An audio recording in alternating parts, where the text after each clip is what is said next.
అండి ఈరోజు millet దోశతో millet వాడప్పాలు ఎలా చేయాలో నేర్పిస్తాం. కొత్త వంటకం ట్రై చేయండి.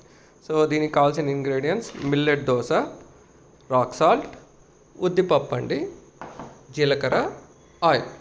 మేము ఈ టంబ్లర్ మెజర్మెంట్గా తీసుకుంటున్నాం. So 250 ml measurement tumbler. దీంతో మెజర్మెంట్ చేస్తే ఇంచుమించు 20 to 30 వాడప్పాలు చేసుకోవచ్చు అనమాట. సో ఇప్పుడు ఈ టంబ్లర్లో దోశ పిండి 1.5 గ్లాస్ వేస్తే ఉద్దిపప్పు 1/4 గ్లాస్ వేసుకోవాలి, జస్ట్ 1/4 గ్లాస్. సో ఇప్పుడు ఈ ఉద్దిపప్పు డ్రైగా మిక్సీలోకి వేసుకొని ఇలా పౌడర్ చేసుకుంటాం అనమాట. సో సాఫ్ట్గా వచ్చేస్తుంది, very soft, smooth. So it will take 5 to 10 minutes. మీరు మిక్సీలోకి వేస్తే ఇలా పౌడర్ అయిపోతుంది అనమాట. సో ఇది 1/4 గ్లాస్ ఉద్దిపప్పు పౌడర్ చేసి పెట్టినాం అనమాట. ఇప్పుడు 1.5 గ్లాసు మిల్లెట్ పిండి దీంట్లోకి వేస్తాం. ఇప్పుడు 1.5 గ్లాసు మిల్లెట్ దోశ పిండి. సో ఇప్పుడు జీలకర్ర తగినంత వేసుకోండి మీకు అవసరం బట్టి. ఇప్పుడు రాక్ సాల్ట్ తీసుకొని తగినంత వేస్తున్నాం.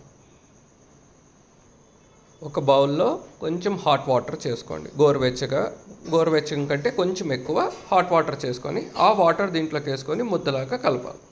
ఇప్పుడు హాట్ వాటర్ పోస్తున్నాం. సో చేయి పెట్టకండి, చేయి కాలుతుంది. సో స్పూన్తో కలుపుకోండి ఫస్ట్. ఇలా కొంచెం ముద్దగా అయినాక చేతితో గట్టిగా పిసకాలి. నీట్గా మొత్తం ఈక్వల్గా పిండి అయ్యేటట్టు పిసుకుతా రావాలి.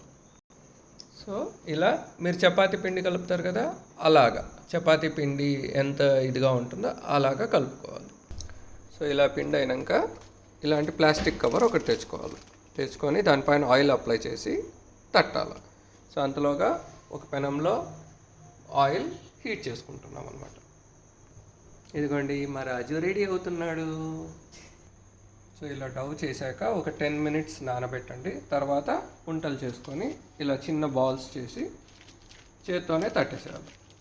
చిన్నగా తట్టుకుంటే బాగా వస్తాయి మీడియం సైజ్ పూరీస్. కొంచెం ఆయిల్ ఎత్తుకోండి, చేతికి అంటుకుంటా అంటే అలా తట్టేసి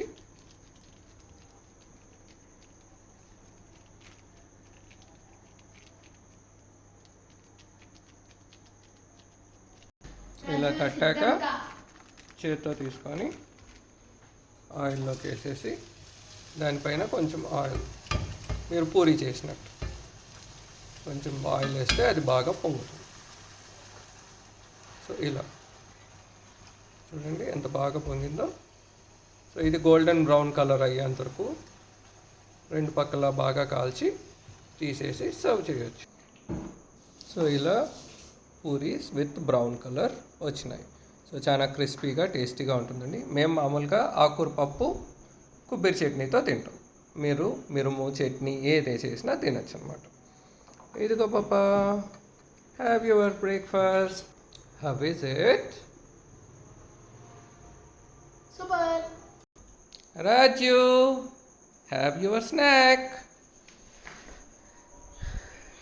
బాగుందా రాజు? సూపర్ కదా. అంతే అండి, వేడి వేడి మిల్లెట్ వాడప్పాలు రెడీ. Thank you.